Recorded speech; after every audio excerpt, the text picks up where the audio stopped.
Hi, I'm Greg Creech, and I've been teaching Japanese psychology at the Todo Institute for about 27 years now.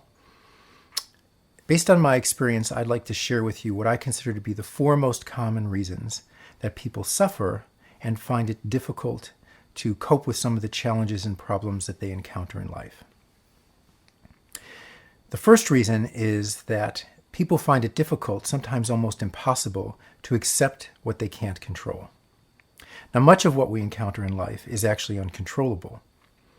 Yet we spend a tremendous amount of energy trying to get life to conform to our preferences and desires. Inevitably, we're going to run into events or people or illnesses or crises where we have no real control over the situation. And in those circumstances, we have to learn to accept the situation, or we'll find ourselves buried in some very difficult feelings like anxiety, resentment, even depression. The second reason is probably the least popular, so I just want to be very honest and straightforward about it. The second reason is self-preoccupation. Too often we find that our attention is focused on our body, its aches and pains, our feelings, our emotions, our thoughts, our disappointments, our discomfort. And what we've found over the years is that the research shows that self-focused attention is associated with nearly every psychiatric disorder. So a healthy mind is engaged with life and with the world around it. It's curious, it's connected.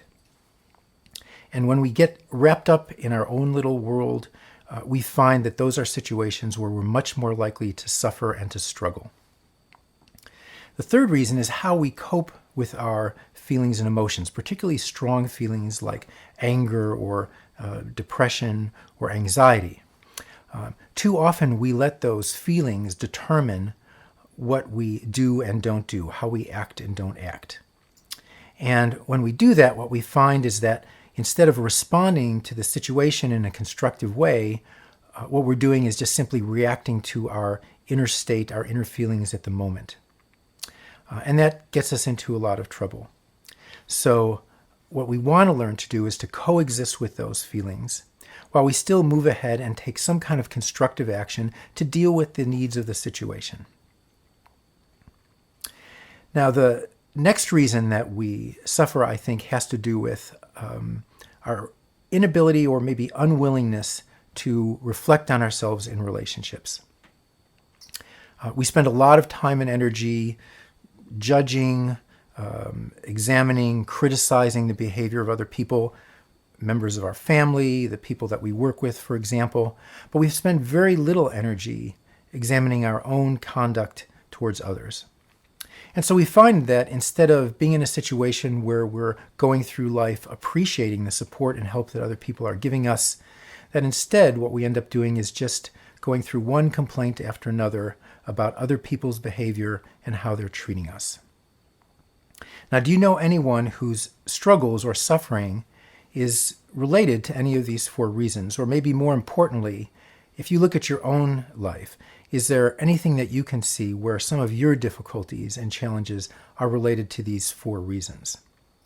Now, if there is, the solution is not insight or talking to a therapist in an office or even changing your thoughts. The solution is developing skill. Each of these areas that I've mentioned is associated with a skill. So, for instance, the first skill is acceptance. Number 2 is working with your attention.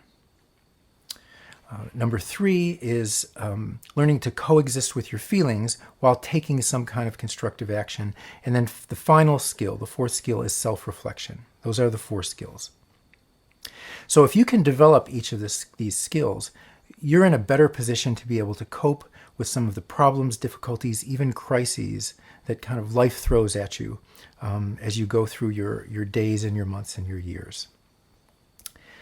Now, I am going to be teaching a course. It's a course that's based on developing these 4 skills that I've been talking about. So the foundation of the course is really an everyday ongoing practice or exercise that you can do over a period of a month. The course is a month long. And so each day you'll have an exercise that you can work on to help you develop one or more of these skills. Now, what I'm hoping is that by the end of the month, you'll be in a place where you've developed more skill in these areas, and you'll be able to then deal with your life situations that come up in a much more effective way. So if you're interested in joining me for this course, you can either go to our website to get more information, or you can contact me by email at the address that I'm providing on this slide. But in any case, I hope that you'll join us for this upcoming course that starts on Wednesday. And thanks, and have a great day.